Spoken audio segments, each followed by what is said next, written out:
So, yeah, of course. Anyway, none other than the swag legend himself, Johnnie Cole. Before we get started, how you doing, Coach Cole? Man, I'm doing good, man. Look, yesterday I must have said champion Coach Mike 50 times. So I had to put my rings on tonight. A couple of my rings on tonight. And click them. But now I'm gonna take them off because I outgrew them. But I just want to let folks know, man, these are hard to come by. These are hard to come by. And you got to know something. You know what I mean? You got to know something. And they're real hitting that, Coach. This is all gold right this one. And this is all sterling silver. So now I need to put my rings on tonight. Just remind me, y'all boys were getting at me a little hard yesterday. So I got you trying to save you from yourself. Hey, Coach, with no further ado, because we're on the clock, Coach, Luka and LeBron, we got an appointment with them. And so with no further ado, you can go ahead and enter our featured guest today.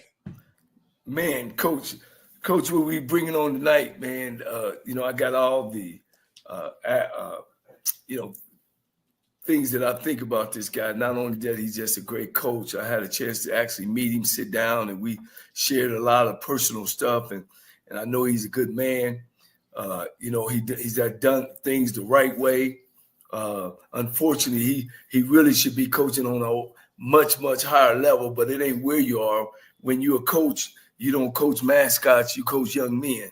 And with no further ado, I'd like to bring up the head football coach from Alabama, A&M. We called it Sham Save. What's up, Coach?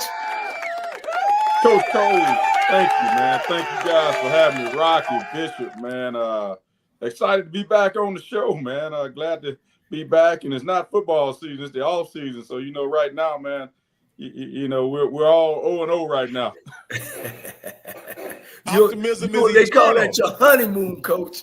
You're on that honeymoon. I know, Coach. I tell the coaches all the time. I said, hey, man, we're in that honeymoon phase right now, man. Everybody patting us on the back and all excited. But, I like to say, come football season, man, those bullets get to flying and people start disappearing, ducking and dodging, and it's just us, man. And, in that foxhole.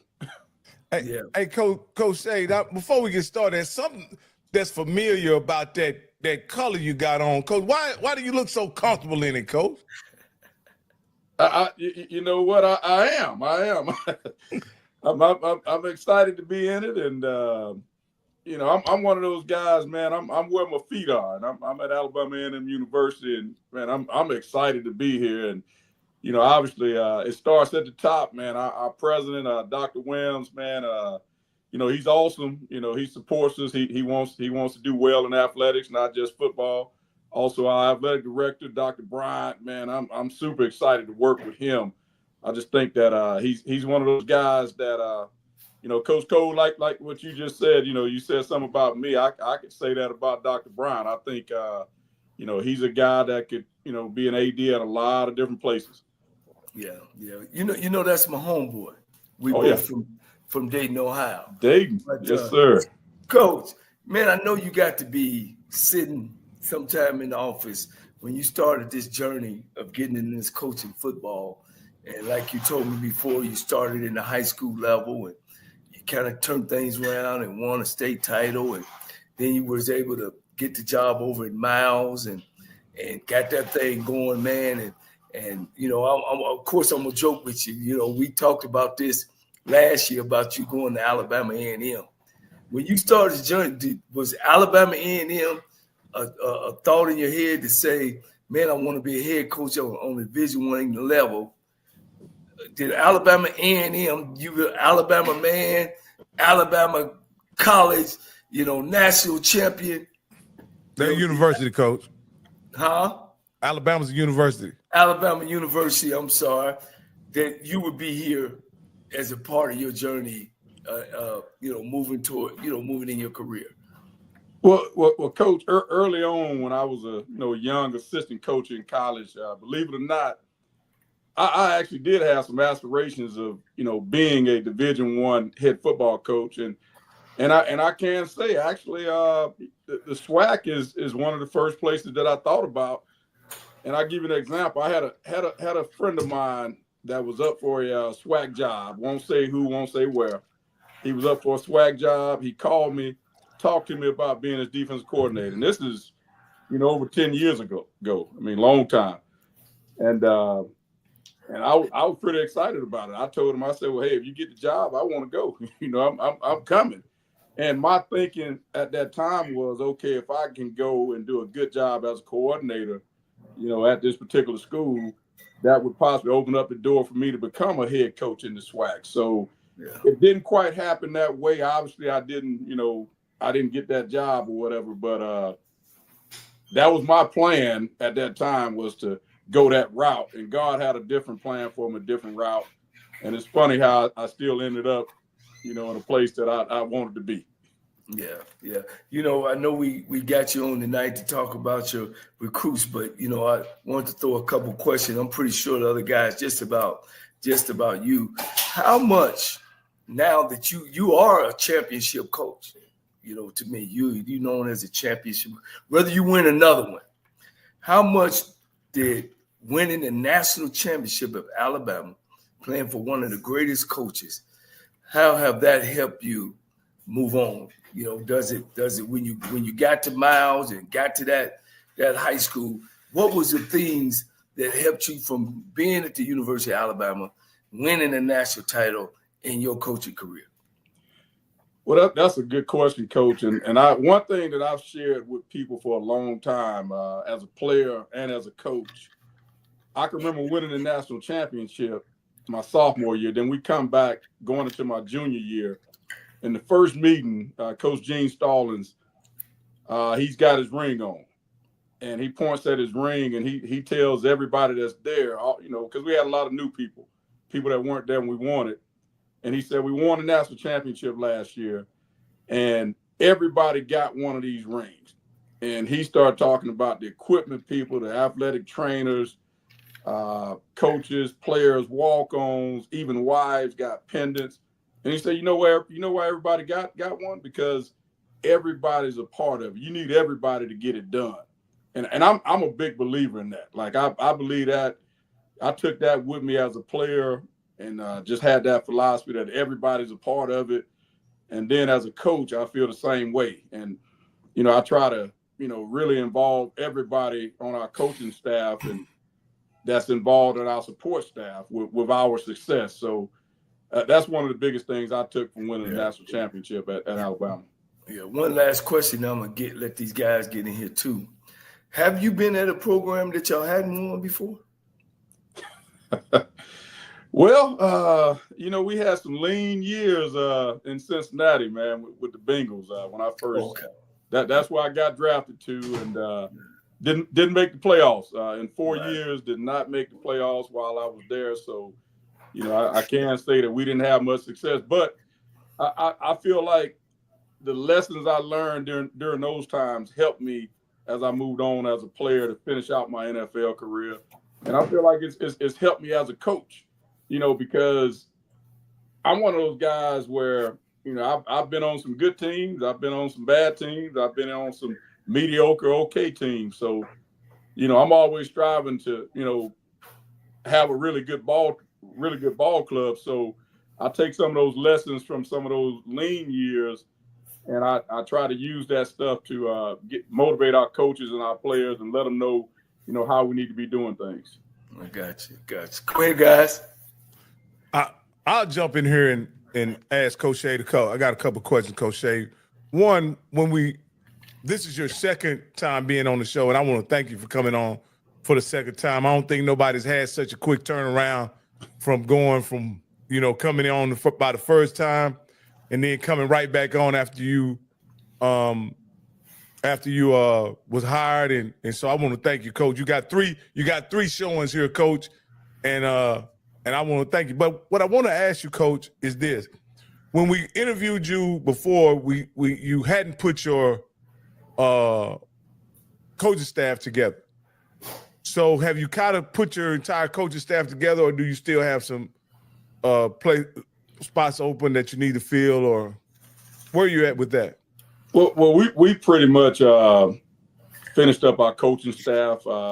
there's one position that, we're kind of up in the air on right now, but for the most part, we've got both coordinators. My offense coordinator, Dennis Alexander, he was my offense coordinator at Miles College. He's also the offensive line coach. Defense coordinator and assistant head coach is Chris Schelling. He was my defense coordinator at Miles College also. Chris and I actually played against each other in college. He played at Auburn while I was at Alabama. We were rookies together with the Cincinnati Bengals. So I've known him a long time. He does a great job. And we brought over our quarterback coach, Ken Nevins from Miles. Then we brought in three guys that were actually, and Coach Cole knows Ken, man. Ken played for him at Tennessee State as a quarterback. Did a really good job there. But then we brought in three guys on offense that were not on the staff last year at Miles, but at different stages they were at Miles. So one of them, Coach Antonio Carter, our wide receiver coach, he was at FAMU the past 2 years, but he was with us at Miles. Why do I know that name, Coach? Where else do I know Antonio Carter from? Antonio Carter, he played wide receiver at University of Alabama. He was that's where I know it from. Go ahead. Yeah, he's from Tallahassee, Florida, but been coaching a long time. He actually GA'd for Coach Saban when Coach Saban first got to Alabama. So he's got that, and he actually Dabo Swinney was his position coach at Alabama. Coached him as a wide receiver. So, another championship coach. Yeah, he's been around some championship guys, man, and. Also, we got Jamal Fobbs. Jamal Fobbs was actually at Miles my first 2 years. He's our running back coach. You know that name. His brother obviously was the head coach at Grambling, and his dad was the head coach at North Carolina A&T. And so excited to have him back on board. Then we've got Coach LaWarn Latson, coaches our tight ends. He actually was with us at Miles my second year. He was at Pine Bluff last year. He was at Arkansas Pine Bluff. Actually coached the receivers at Pine Bluff. Did a really good job, obviously, with that receiving group, recruiting and coaching. So we brought him back on board as our tight ends coach. And that's on the offensive side. Then on defense, I talked about Coach Schelling, but I've also got one of Coach Cole's homeboys on staff, man. He's coaching my defensive line, Coach Marco Coleman, man. One of my former teammates in the NFL. We played together with the Redskins. But Marco's been in coaching for a while, man. He's been an assistant coach for the Raiders. He coached at Georgia Tech twice. Also coached at Michigan State. Man, he and we've got a great relationship, and I'm excited that he decided to come on board. And this is his first time coaching at an HBCU. Man, he's excited about it, man. He really talks about it every day, man. It's just a good vibe for him. He's enjoying it. And then go ahead. Right. No, go ahead, Coach. I thought you finished. I'm sorry. Okay, then I was going to say my linebacker coach is Coach Ronald McKinnon. Coach McKinnon, man, he was at Miles College with me all 3 years. Was at Miles about 10 years total. Played at North Alabama, played in the NFL for 10 years, man. Had over 1,000 tackles in those 10 seasons. Man, does a great job with our backers. And then last, our special teams coordinator, got a guy by the name of Amos Jones, man. And Coach Jones, we go way back. He was a young coach my first year at Alabama. And matter of fact, he's coached a lot of places, man. He's coached on the NFL level for a long time, was with the Cardinals for a while. He was with Pittsburgh, also the Giants, and also Tampa Bay. And he's one of those coaches, man, one of those guys that I was able to he happens to live in the state of Alabama, not too far from Huntsville. And so, man, getting a guy like him that's been a special team coordinator in the NFL is exciting for us. So that's the staff at this time. Hey, Coach, did you bring one of the guys I noticed on your last staff, Coach Langham? Did he come over with you or? Well, Coach Langham, right now he hasn't. He hasn't come over. We'd love to have him come over, but that's that one spot that we still have open. And okay. All right, Coach. Now let me say this: when I listen listen to the names that you spoke about and you listed as your coaches. Not only are those guys been coaches a long time, all those guys could line up and do it too, Coach. They all could. Man. Yeah. Marco played 14 years in the NFL, man. First rounder, played 14, and man was a passionate player. And you know, the good thing is all these guys have taken that passion for playing the game to coaching, and they love it, man. And they're not guys that, you know, hey man, I don't want to do that job. That job too small, man. They'll do whatever it takes to get the job done. And those type of guys you want on your staff. Coach, I just want you to highlight two guys on your staff for me. Who will be calling the offensive plays at this point, and who will be calling the defensive signals as well? So Coach Alexander actually he called it last year at Miles. He was our offensive coordinator last year, and he does a great job of doing that. And you know, you don't see that too often. You don't see a lot of offensive line guys that end up calling the plays, but he does a great job. And you know, but that's starting to become a little bit more prevalent. You look at guys like Chennis Berry, you know, that was his background, O-line, offensive coordinator. And, you know, I think Coach Alexander, man, he's in that, you know, that type of mode as far as some of those O-line guys that are, you know, becoming offensive coordinators. And then on defense, Coach Chris Shelling, he's called it the last 3 years at Miles College. He's done a good job of calling it. Our defenses have really been active and productive, and you know, caused a lot of turnovers and things like that, and been rated pretty high statistically in the country while we were on the Division II level, and just looking to take that to the SWAC.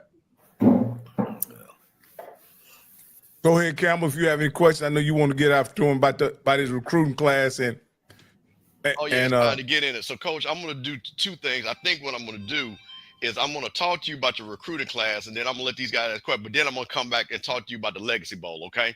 Okay. Man, I had a great time at the Legacy Bowl. Man, listen. Yeah, we got to talk about that. You guys don't mess my questions up. I'm going to handle that first. But I got some stuff I want to talk to Coach about, because we're going to set the record straight on a couple of things, Coach. Okay. Coach, one of the things in your press conference, you talked about recruiting starts in your backyard.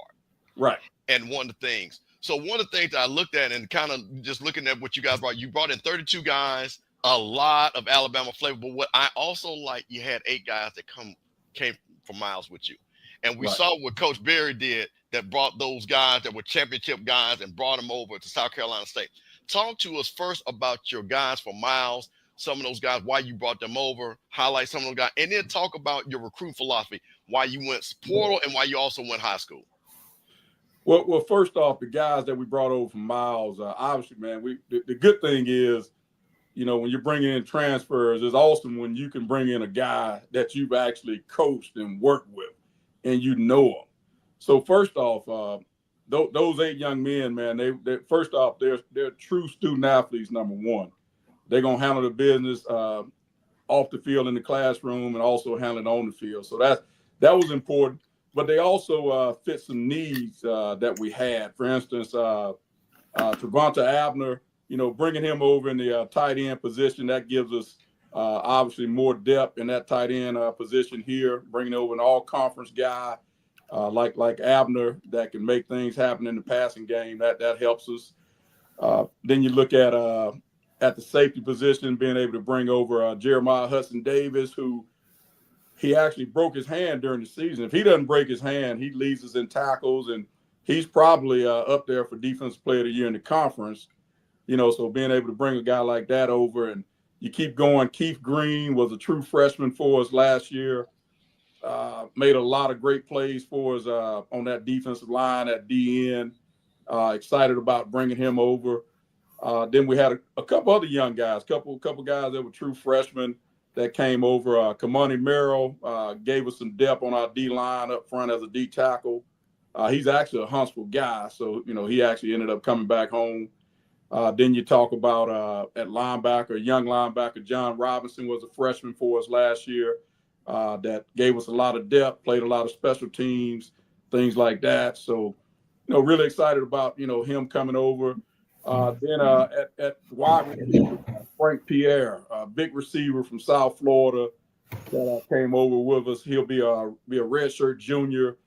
big, can run. Just bringing those guys over, it helps us because we know them and we know how they fit what we're going to do offensively and defensively. So that's big for us. Now, Coach, let's talk about, okay, that's all. So let me ask you this question. Are you looking for these guys to kind of say, hey, this is the Sam Shade system, and kind of also lead the guys that have not been coached under you and lean on those guys to say, hey, you know what, you guys are going to be some of my leaders. I want you guys, because in the offseason, a lot of that's done by the student athlete and the strength coach to really get ready for going into the fall. So are you looking for those guys to also step up and be leaders? Well, not really. What those guys have done, though, I know they've had a lot of questions by the players that are here about how we do things, expectations, and all that stuff. For instance, what's the 4-quarter program like? Our morning workouts. What's that going to be like? So, but there's some guys here. There were some guys that were here at Alabama A&M, that we feel like have stepped up and really taken on some leadership roles. Starting with our quarterback, Quad Brown, who's a graduate. We think Quad's got a lot of ability, a lot of arm talent. He's a smart guy, and so he's really jumped out there and been a leader for us. There's some guys on the offensive line that are really trying to step up and be leaders for us, and so that's the exciting part, to have guys that have been here at A&M and that have gone out there and wore that uniform and shed the blood, sweat, and tears. Those are the guys that you really want to step up and lead. Now some of the guys we brought in, they won't hesitate to jump up there and lead also, because they know how it's supposed to be done. So I think we got a good mix as far as the leadership part goes with the guys that were here and some of the new guys we brought in. Okay, Coach, let's talk about that recruiting class. We talked about the guys from Miles. You, like we talked about, the backyard, it had a lot of Alabama flavor to it. Guys that either played, came back home, as you talked about, or guys, high school kids that recruit. So what is your philosophy first and foremost, now that you're moved up a level, far as portal versus high school, and the high school kids, why did you think they were so valuable to be in this recruiting class?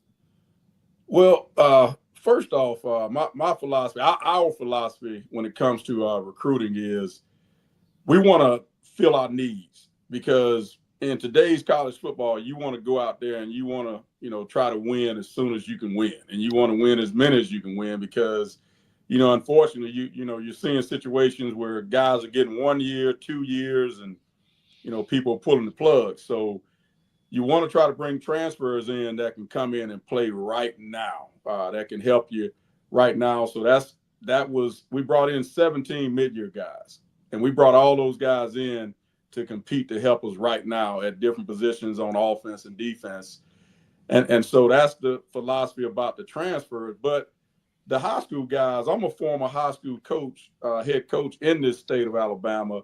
So I know what type of talent we've got in the state, not just as players, but we got some great coaches, high school coaches in this state that do a great job. Some of those guys, hey, man, I'd love to have them on my staff. But the people have a lot of value for those guys at the high schools that they work at. But when you're able to bring in high school guys that, you're familiar with them and the coaching styles that they've been under, that helps us also. And not just in Alabama, but also Atlanta's 2 hours away from us. You got Georgia right there. We've got coaches on the staff like Ken Nevins and Coach Dennis Alexander from Memphis, and you've got Coach Carter from Tallahassee, Coach Fobbs from that New Orleans area, and Coach Latson from places like Shreveport. So, we try to start in Alabama, like we talked about, this is our backyard, this is home. But at the same time, when you've got coaches that can go out and that have connections in other parts of this region of the country, we're going to let those guys go out also and bring in the best talent they can bring in. Even we got Coach Coleman from Daytona, Ohio, man. Maybe he goes up there and finds another LC Cole or somebody like that and, brings him down to Alabama. But, so we're going to let those guys use their connections and resources to bring in players. But we do know that we've got to start here in the state of Alabama. Well, Coach, like I say, what I really like, and I think the mix, because I think we've seen, you've been around now The portal's been, 4 years now. I think coaches are starting to understand what the mix should be. You know, like you say, hey, I'm going to fill needs, but I'm also going to build a foundation with some of these high school guys. And this is why I think it was so valuable what you're hiring. Listen to what you said. I know coaches that are high school coaches around the state. Right. So you know you can pick up the phone and say, hey, I'm interested in this guy. Can this guy play? And he's going to give you an honest assessment that he can play, he can build a program and things like that. So I think that's what's such an advantage for you, playing in the state, coaching in the state, now at one of the flagship HBCUs in the state, and that's going to be to your advantage. So, Coach, I'm going to turn over these guys, but I'm going to come back. Like I said, we're going to talk about the Legacy Bowl a little bit. We got to. All right. Doug and Shaq did a great job with that, man. Great job. Coach, is Coach Cole's frozen? It look. Hey, I don't think he can sit that still. So maybe. All right. I'll tell you what. I'll tell you what, Coach. Let's get into the Legacy Bowl, right? Okay. But I want to talk about something that I think that you got unfairly characterized when you did your press conference at Alabama A&M. You were very reserved. You were very corporate, and I think you had a strategy that you wanted to show calmness, that you wanted to show what kind of guy you are. And I think, again, we know social media. Oh, Coach, because everybody wants to see the rah-rah dancing and all that foolishness, right? Coach, you know how it goes. Right. But the thing that I was most enjoyable, I watched many videos of you getting at those young men, and I saw that last speech that you gave those guys before you went out there on that field and told those guys what this was all about. So, Coach, first of all, talk about that side of you, your actual coaching personality, and what that means, and talk about how did you coach the defense, and did Coach TC kind of do the offense, or did you kind of mix it up? And also, and we'll get into some of the players that you say, hey, these guys, if they do what they need to do, could potentially be pros. So let's talk about first the personnel and what you showed down in the Legacy Bowl that people really didn't get to see at the press conference. Well, I got to start off and say, that Coach Taylor and I, man, I really enjoyed, the weeks leading up to the game. Coach Taylor and I talked a good bit, about strategy and things like that. And it was both of our first times being in the game. And so the first thing we had to do, we had to pick a staff. And so we had to pick 5 guys. I had to pick 5. He had to pick 5. And we had to kind of put that together. And so we actually ended up, with Coach Alexander, our offense coordinator, actually was the offense coordinator and the O-line coach for the game. And then on defense, Coach Quinn, Jackson State's defense coordinator, was actually the defense coordinator for the game. And then Coach Jones actually was the special teams coordinator. So, and all those guys did a great job. The rest of the staff members that were there from both schools did a magnificent job. Matter of fact, to the point where, honestly, Coach Taylor and I didn't have to do a whole lot of coaching. We really didn't, because that coaching staff we put together, all those guys are excellent coaches and do a great job. And you just saw it. You saw it in the meetings. You saw it in the practices. You saw it in the walkthroughs. And so for Coach Taylor and myself, we kind of just floated around. Like, I didn't focus on just the defense. He didn't focus on just the offense. We were kind of all over the place and, really trying to just pour into those young men that were there. I was excited about just getting to know some of those guys and spending some time with some of those players. And it was a tremendous opportunity for myself, my coaching staff. And then you talked about, I guess, before the game, we talked all week with those players about, man, this is an opportunity. And I'm one of those guys, man, I'm always talking about, I think you're talking about before the game, man, about opportunity knocking on that door, man. And the first thing, you got to be ready when opportunity knocks. Like, at some point, it's going to knock. If you're in athletics, if you're in football, an opportunity is going to come up. But the question is, are you going to be ready when the opportunity comes up? So when opportunity knocks, are you going to be ready to open that door and you're going to be able to take advantage of that opportunity? And that's what we talked about with those players all week, man. We felt like the assistant coaches did a great job of pouring into those guys all week, pouring knowledge into them and getting them back used to playing football, because some of those guys hadn't played a game since like beginning of November. So one of the biggest things was getting those guys back into the rhythm of playing football. And I thought the coaching staff did a great job with that all week. Now, Coach, one of the things, now, I guess you're going to take credit. You and Coach Taylor can take credit because you had not only the offensive MVP, you had the defensive MVP. So I'm going to kind of talk about a couple of guys that you actually coached on your side. You had James Burgess. You had Robert McDaniel, Irv Mulligan. You had Kendall Bowler, Pruitt. Talk about some of those guys that you got the chance to coach directly, and what did you see for us, those guys trying to get to the next level? And what were you able to say, hey, I've been here and I see some of the things that, oh, better yet, also let me help you some of the things as far as technique or even mindset?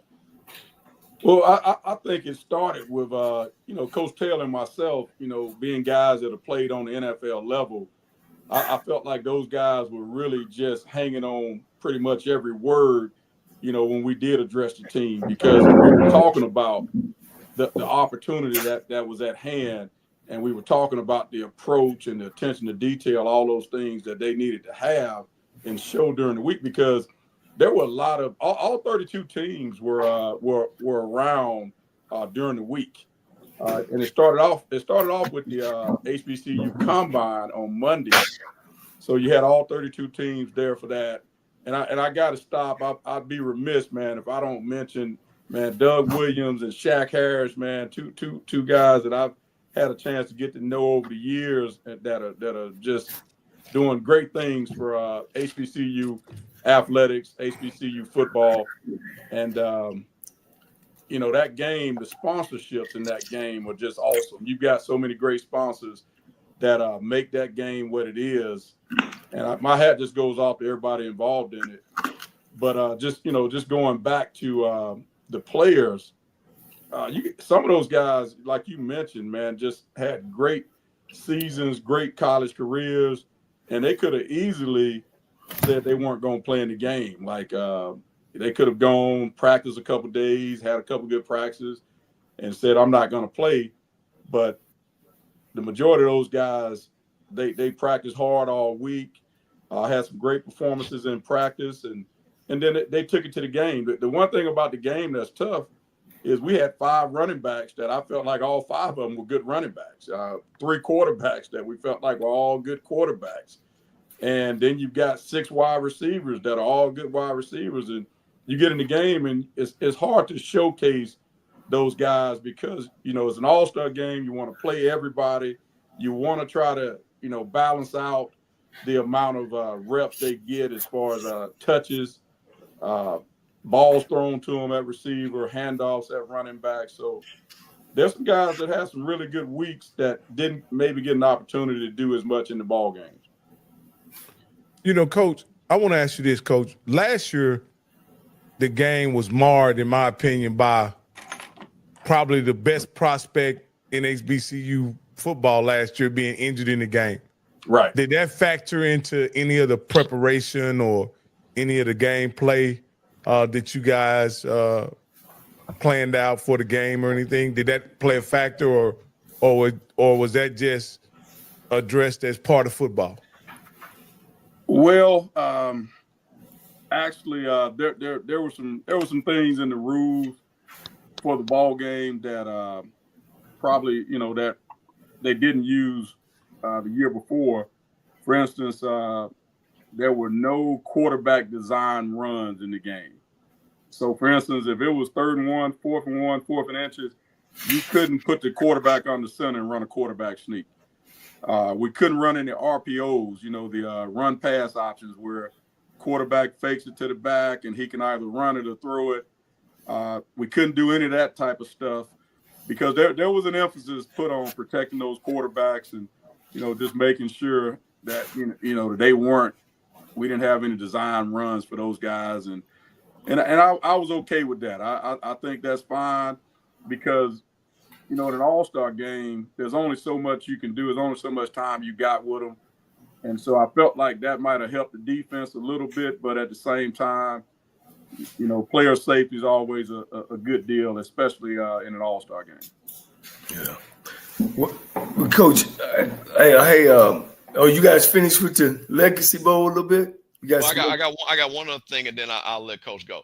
Yeah. Coach, a lot of these guys, as you know, are more likely going to be low draft picks and, free agent pickups.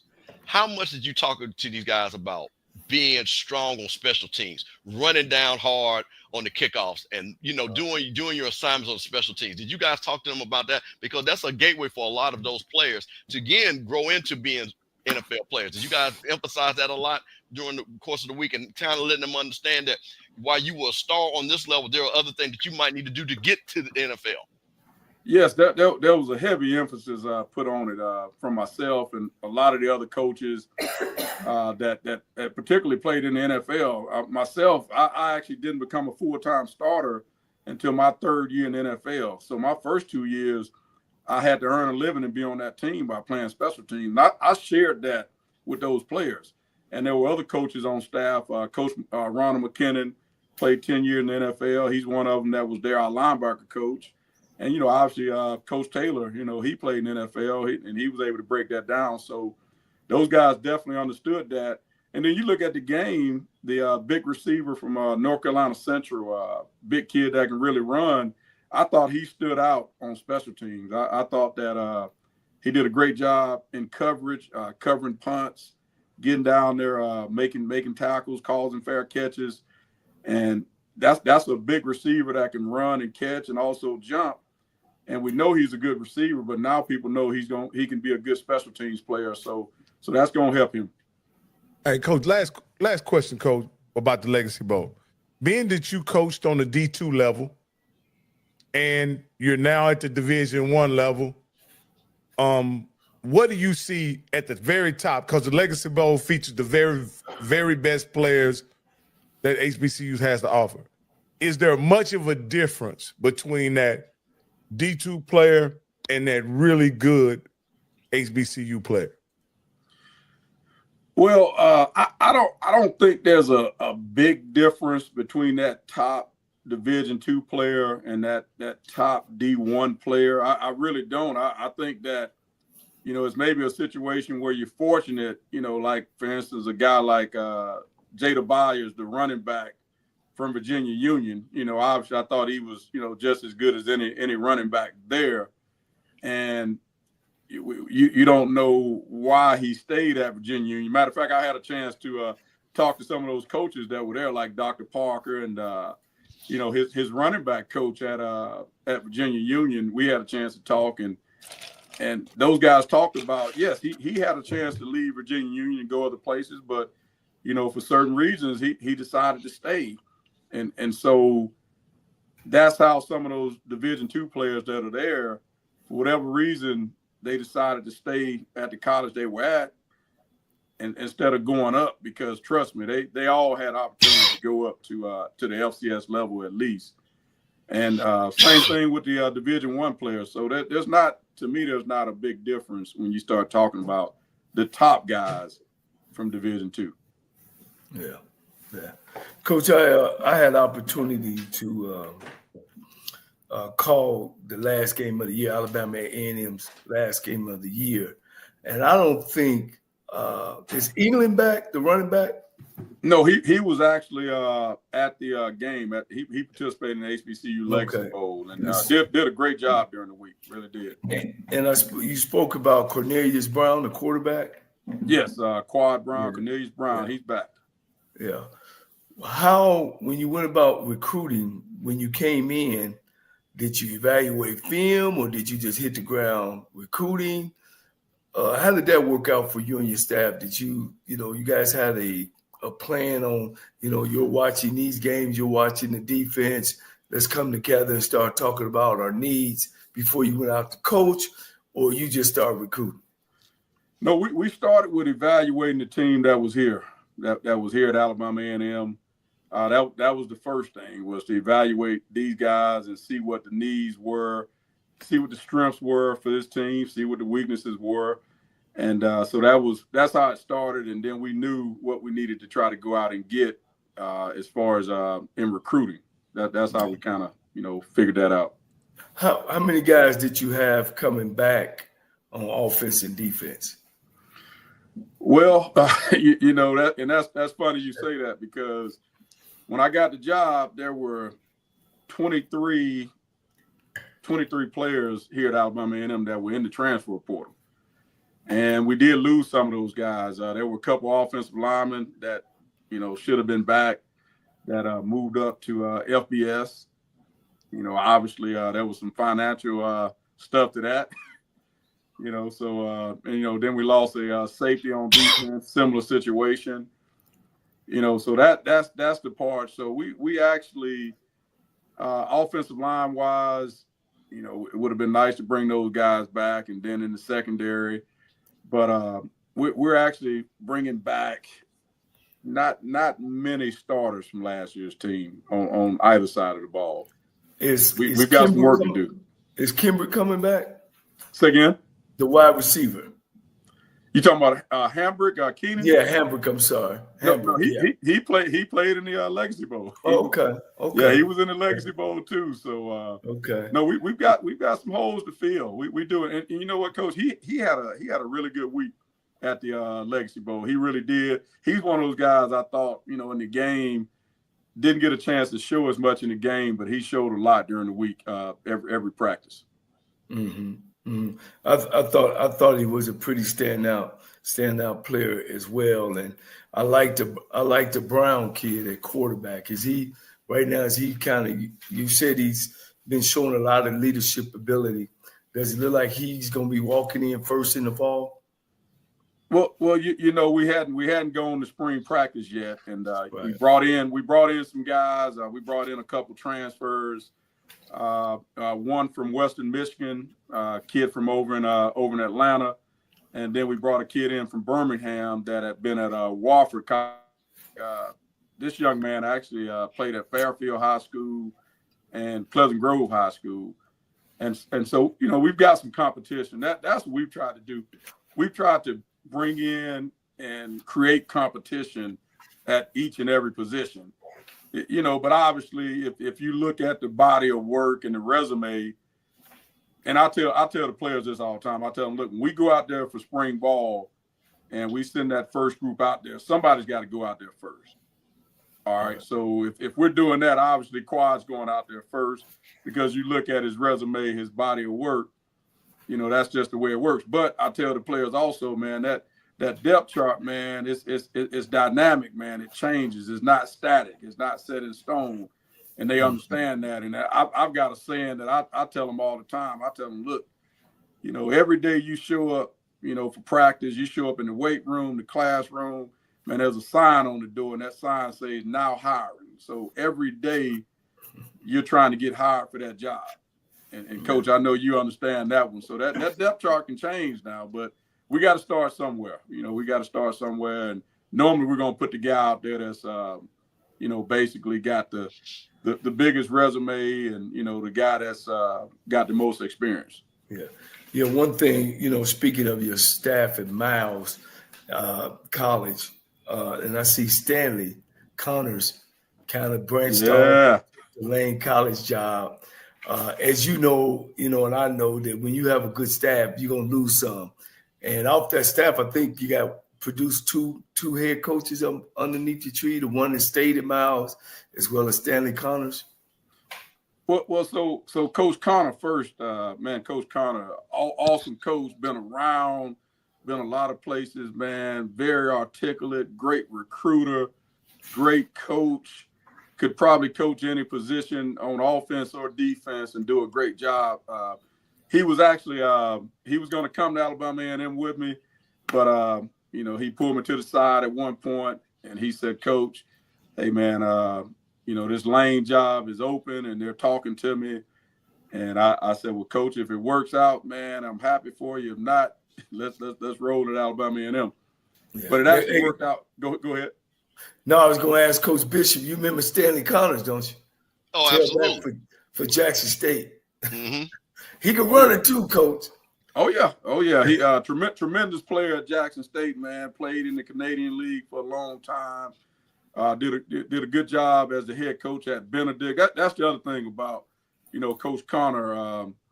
He was one of those coaches that I had on my staff that had been in my shoes as a HBCU head coach, and was able to help try to pivot me away from some of the pitfalls and things like that. he, along with obviously Coach George Pugh, who used to be the head coach here at Alabama A&M, that was on my staff at Miles College, and Coach Pugh, he's one that also was a big mentor to me, and really just helped me those 3 years I was at Miles College as far as with some of the things that come up as a HBCU head coach. Yeah. Now, I didn't see you mention, is he going to be with you at A&M, or he said he's going to come visit? Well, yeah, he's going to come visit. Coach Pugh, he's getting up there a little bit, man, and, just making that move. I'll just say he's got a nice spread down in Birmingham, and sometimes I think you get to a point where you say, okay, I'm gonna sit this one out. Yeah. Can you get about a minute? Just give us Coach Pugh, because I've been trying to get him on the show, about what he was the first of at the University of Alabama, and everybody knows George Pugh. He's been around a long time. Yeah, he has. He was one of the first African-American players at the University of Alabama. A lot of people say Bear Bryant said he had the best hands he had ever seen, man. He was a tight end at Alabama, and before the likes of Ozzie Newsome. But that's what a lot of people, talk about with Coach Pugh. And he's one of those guys, man, got into coaching, has been a lot of places, man. You name it. He's probably been there, the Texas A&M, the Arkansas, head coach at Alabama A&M, so he was a big resource for me at Miles College. Yeah. Coach, hearing your staff and, again, watching them play the last game of the year and seeing they had a lot of talent on the team, but you're understanding a lot of them left. And, you played at the big time. You've been a professional athlete, but you kind of have done things, quote unquote, what coaches, and it's fair to call you a career coach, and, I hear all the things and people around you. Seems like you got a good group around you to help you with those pitfalls. Kind of talk about that. The guys around you coming from the pros. And of course, some of the guys are coming straight from professional ranks or jumping into these head jobs. Kind of, what's your thought about that? Well, I know for myself, I'll give you a story. For instance, I can remember being in pro ball early on and having a particular coach that might not have been as seasoned at that time as he probably needed to be. And then I can remember later on seeing this same coach go on years later to win a Super Bowl as an assistant coach. And I tell people all the time, in coaching, I do believe that you can get better. Like, you start at one point and you can take yourself, to a higher point. So the only thing I'll say, when you got someone that probably hasn't coached, I think that they might not, have as much seasoning as, some coaches that have been in it for a long time and, that have, maybe had to work their way up the ranks. For instance, myself, I started out as a middle school coach. I started out coaching middle school ball, did ninth grade, did high school. And the thing I took from middle school was the first thing you learn in coaching, especially if you're a former NFL player, professional athlete, that you have to learn is these guys aren't you. Like, what might have came easy for you, it's probably not going to come easy for them. So you really got to do a good job of developing those guys and giving them a foundation, to stand on and to kind of take off from. So that was the first thing. You learn that, and you just learn that some things they don't know. So you got to make sure that you start from the ground up and you build them. And that's what we do. We still do that to this day. We do it right here at Alabama A&M. That's one of the big things for me. I tell my coaches is we got to do a great job of laying the foundation for our players and, making sure that you know, when things get hard, they've got that foundation that they can lean back on, and that's going to get them through. Yeah. Coach Shay, let me ask you a similar question in a different way, Coach. Right. Does playing in the NFL give you any advantage as a head coach in Division I HBCU football?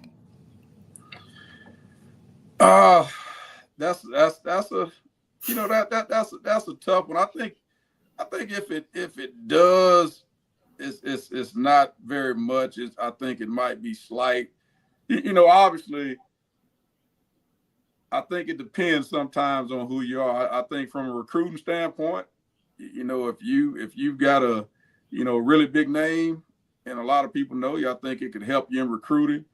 I think that's, you know, one of the things that it'll help you in.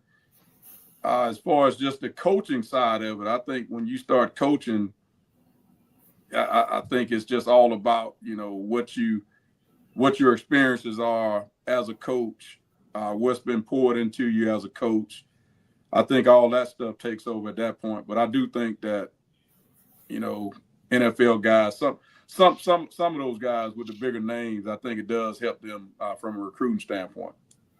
Let me ask a little question, Coach.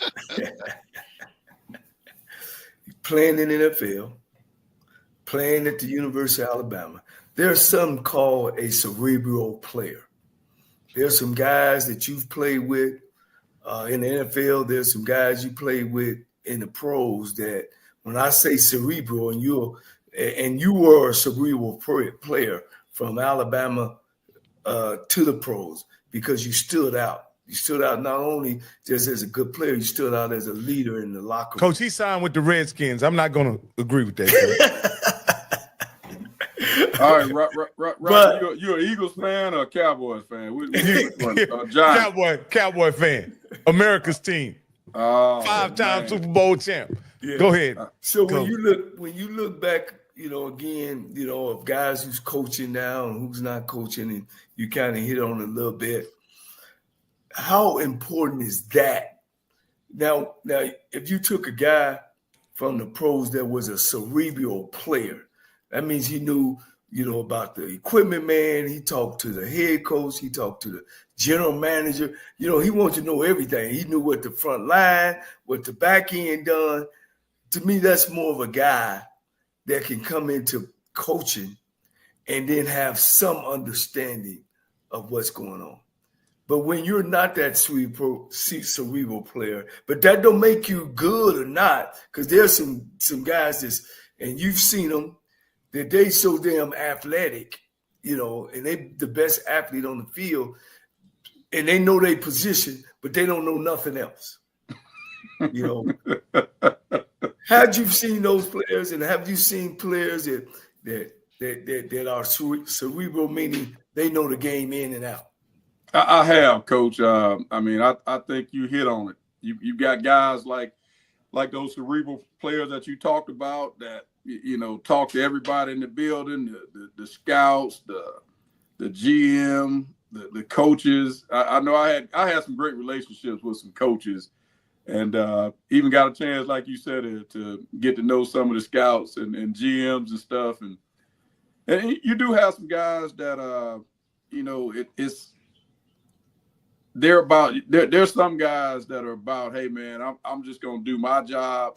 I know what I've got to do. I'm not worried about what anybody else has to do, and I'm fine with that. Like as a player, that never bothered me that this cornerback or whoever didn't know what everybody did. Like I did, but as long as he's out there doing his job, I really didn't care.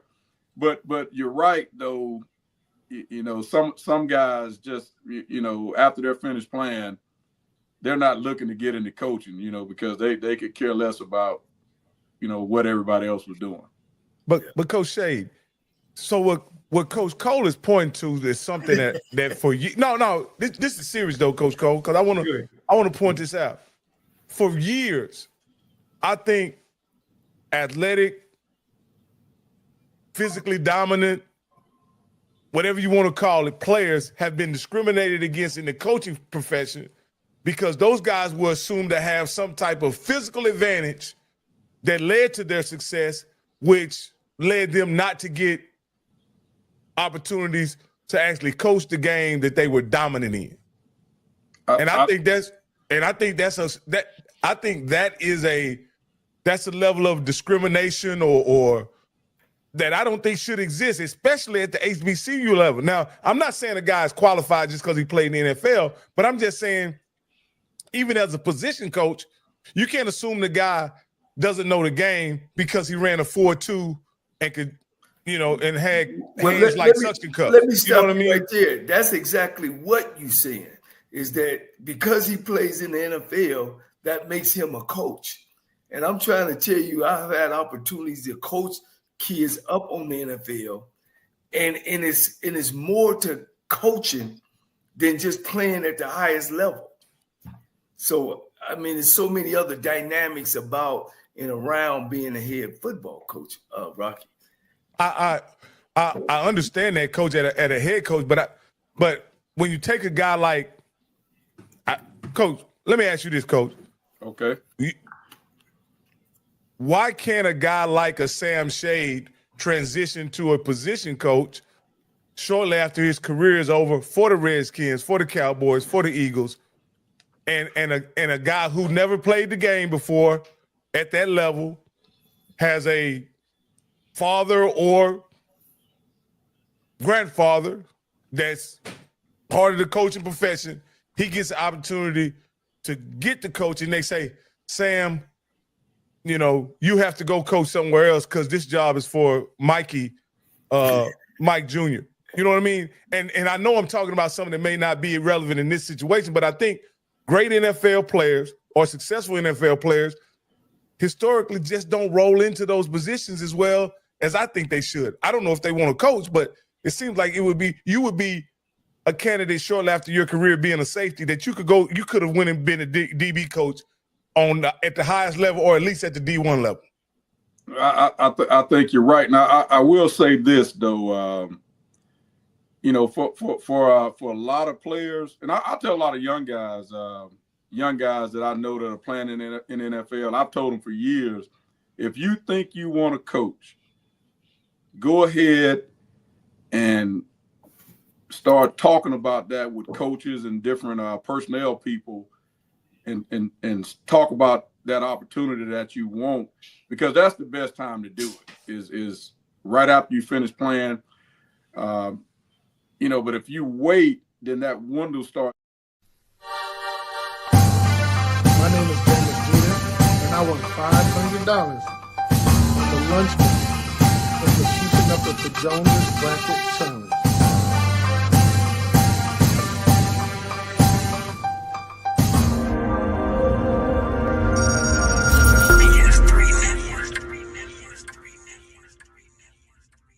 BS3 Network, changing the way you watch TV.